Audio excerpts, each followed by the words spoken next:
కొంపల్లి వెంకట్ గౌడ్ గారి సంస్మరణ సభకు సభాధ్యక్షత వహిస్తున్న వారికి మరి ఈ కార్యక్రమానికి హాజరైన మీ అందరికీ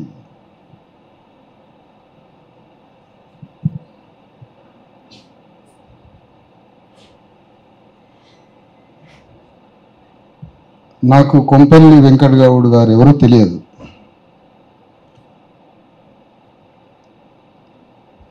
కానీ అతని అంతర్లోకాన్ని పట్టుకొని ఇక్కడికి వచ్చాను.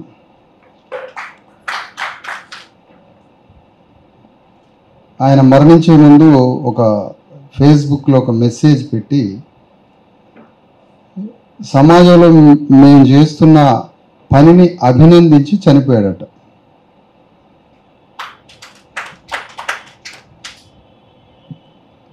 కాబట్టి నేను రావాల్సిన అవసరం ఉందని వచ్చాను.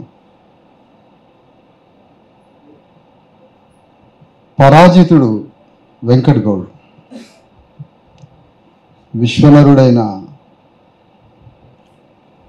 కొంపల్లి వెంకట్ గౌడ్ పరాజితుడు. ఒక్కోసారి మన ఇంట్లో కొన్ని పనులన్నీ కలిపి మనమే చేస్తాం. Order of priority.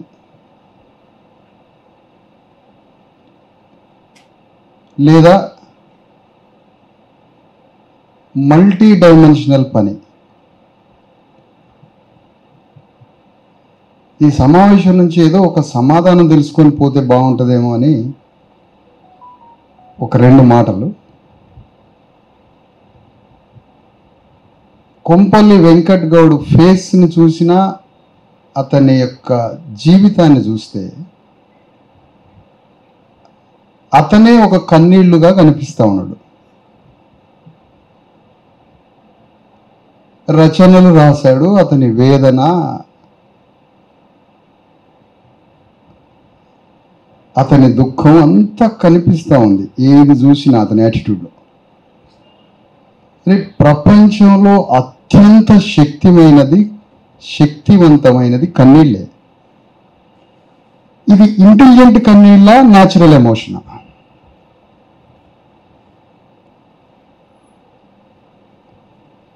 నీ కుటుంబం పట్ల నీకు దుఃఖం ఉంటే నీ కుటుంబ భౌతిక జీవితం మొత్తాన్ని మార్చడానికి నీ కన్నీళ్ళని ఉపయోగిస్తావు. లోకంలో ఉన్న కన్నీళ్ళని, లోకంలో ఉన్న దుఃఖాన్ని మార్చాలి అంటే మనలో ఉన్న కన్నీళ్ళని ఇంటెలిజెంట్ కన్నీళ్ళుగా మార్చాలి. కవులు, కళాకారులు, రచయితల సమావేశాల్లో ఒక మరణం జరిగితే అందరూ ఏడుస్తూ ఉంటారు, బాధపడతారు, దుఃఖపడతారు. మా స్నేహితుడు చనిపోయాడని, మా మిత్రుడు కోల్పోయామని. అదే వారియర్ చనిపోతే అక్కడ దుఃఖం ఉండదు. ఎందుకంటే వారియర్ ఒక యుద్ధాన్ని విడిచిపెట్టిపోయినాడు. ఆ యుద్ధాన్ని కొనసాగించడం ఎట్లా అనేది దాని అంతిమ తీర్మానం ఉంటుంది. వెంకట్ గౌడు కానీ మనలాంటి బాధిత వర్గాలలో ఒక పోయెట్, ఒక రచయిత లేదా ఒక ఇలాంటి సాహితీకారులు, ఇలాంటి వాళ్ళు, వీళ్ళని మలచడానికి గురువులు లేరు మనకి. వారసత్వ కార్యక్రమం లేదు మనకి. లెగసీ లేదు. అన్నీ మనమే చేసుకోవాలి. ఇది అర్థం కావడానికి ఏమో ఎవరిదైనా ఒక క్యారెక్టర్ గురించి మాట్లాడాలి.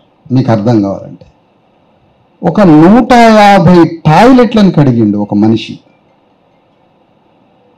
సభ ఏర్పాట్లు చూసుకున్నాడు, భోజనం ఏర్పాట్లు చూసుకున్నాడు, 2 పుస్తకాలు రాశాడు. సమస్య ఏంటి, ఏం పని చేయాలి, సమస్య ఏముంది దేశంలో, దానికోసం ఏం పని చేయాలి.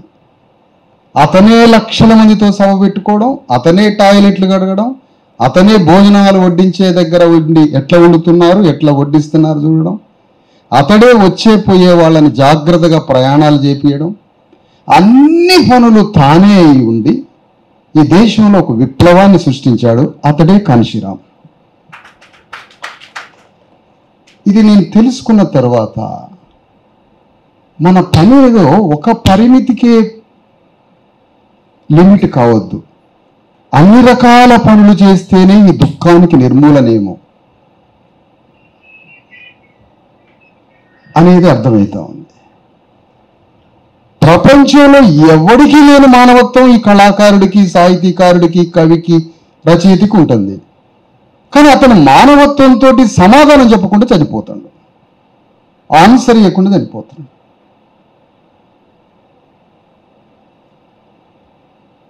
రేపు మరొక కవి, రేపు మరొక రచయిత, మరొక సంతాప సభ, సమాధానం రావట్లే. భారతదేశంలో, ప్రపంచంలో లక్షల మంది కళాకారులు, రచయితలు ఉన్న ప్రాంతం తెలంగాణ. దుఃఖము, బానిసత్వం ఎక్కడ ఉంటుందో కళాకారులు, రచయితలు ఎక్కువ బయటకు వస్తుంటారు. వీళ్ళలో కన్నులు లేవా? మానవత్వం లేదా? ఎవరికీ లేనంత ఉంది. కానీ దానికి తాత్విక దృక్పథము, పని విధానము, గమ్యం ఏమిటి? ఫిలాసఫీ ఏంటి? వర్కింగ్ మెథడాలజీ ఏంటి? డెస్టినీ పాయింట్ ఏంటి? ఈ మూడు చెప్పే గురువులు లేక ఈ కార్యక్రమం జరుగుతూ ఉంది. మరి గురువు ఎక్కడి నుంచి వస్తాడు? ఎక్కడి నుంచి రావాలి? అది మనమే వెతుక్కోవాలి. వెతుక్కునే శక్తి ఎక్కడి నుంచి వస్తుంది? డిజైర్ నుంచి వస్తుంది. మరి డిజైర్ ఎవరిస్తారు? అదే మనమే నిర్మించుకోవాలి. ఏటి చూసినా నీకు నువ్వే యజమాని. మొత్తంగా వెరసి ఇలాంటి కొంపల్లి వెంకట్ గౌడ్ అనే విశ్వనరుడు, పరాజితుడు, భర్త చనిపోయినా, లేదంటే భార్య చనిపోయినా, లేదా ఇంట్లో ఎవరైనా చనిపోతే మాకు అన్యాయం చేసి చచ్చిపోయినవయ్యో అని ఏడుస్తుంటారు. మాకు అన్యాయం చేసి చనిపోయాడు ఇతను, ఎందుకంటే నువ్వు సమాధానం ఇయ్యలే. రైటర్, వారియర్ కావాలి, ఇదే సమాధానం. లేకపోతే రైటర్ ఒక సన్యాసిగా చూస్తూ ఉంటారు. నీ సమాజం యొక్క అవసరత ఎట్లా ఉంది అంటే అర్జెంటుగా యుద్ధం చేసి గమ్యానికి తీసుకుపోయి భౌతిక ప్రపంచాన్ని నిర్మించి అతన్ని బతికించాలి అర్జెంటుగా. అన్ని పనులు మనమే చేయాలి. నేను కేవలం రాస్తా అంటే కుదరదు, నేను కవిత్వమే చెబుతా అంటే కుదరదు. కుదరని పని. నీకు ప్రపంచం మీద అత్యంత బాధ, దుఃఖం, మానవత్వం ఉందా? నేను రచయితకే పరిమితం అవుతాను అంటే నువ్వు కుటుంబానికి ఎట్లా నాయకత్వం వహిస్తున్నావు? మరి తండ్రిగా అక్కడేమో నాయకత్వం వహిస్తావు కుటుంబానికి, ప్రపంచంలో ఉన్న బాధలకేమో కవిత్వం రాస్తావా? ఇది ఎక్కడ పొంతన లేనిది? నీ ఇంట్లో నీ కూతురుని ఎవరైనా పక్కింటోడు అంటే కత్తి తీసుకొని వాడి మీదకి పోతావు. నీ ఇంటికి అన్యాయం జరిగిందంటే గొడవకి పోతావు. ఒక అతిపెద్ద నాయకుడు పాత్ర పోషిస్తున్నాడు ఇంటికి.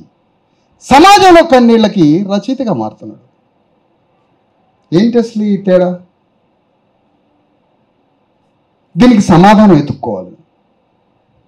ప్రతి ఒక్కళ్ళని గమ్మంటారా అంటే పరిస్థితి అట్లున్నది, సచ్చేటట్టున్నది. తెలంగాణలో యుగయుగాలుగా కోట్ల మంది జస్తున్నారు కాబట్టి నువ్వే అన్ని పనులు నెత్తి మీద వేసుకొని వీళ్ళకి సమాధానం ఇచ్చి గమ్యానికి తీసుకుపోయి వీనికో మానవ గౌరవాన్ని, వీని నోట్లకి ఇంత తిండి గింజలు పెట్టి నువ్వు చచ్చిపోవాలి.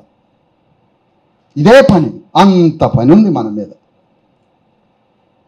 అది లేకపోతే సౌకర్యవంతమైన సమాజ సేవ చేస్తూ ఉంటాం. ఇది కరెక్ట్ కాదు.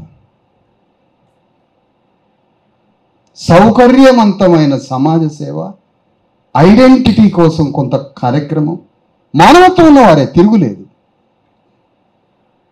వెంకట్ 200 రూపాయలు అడిగాడట తన స్నేహితుడిని. కానీ వెంకట్కి లక్ష్యం ఉంటే 2000 కోట్లు అడగాల. లక్ష్యం లేదు కాబట్టి 150తో సరిపుచ్చుకుంటాడు. ఎందుకు? అతని దేహం కోసం అడిగిండు 200, కానీ దేశం కోసం 2000 కోట్లు కావాలి. చిన్న చిన్న పరిధులలో నా వంతు అయిన పని చేస్తాను, నా పరిధిలో చేస్తాను, సౌకర్యవంతమైన సేవ చేస్తానంటే కుదరదు.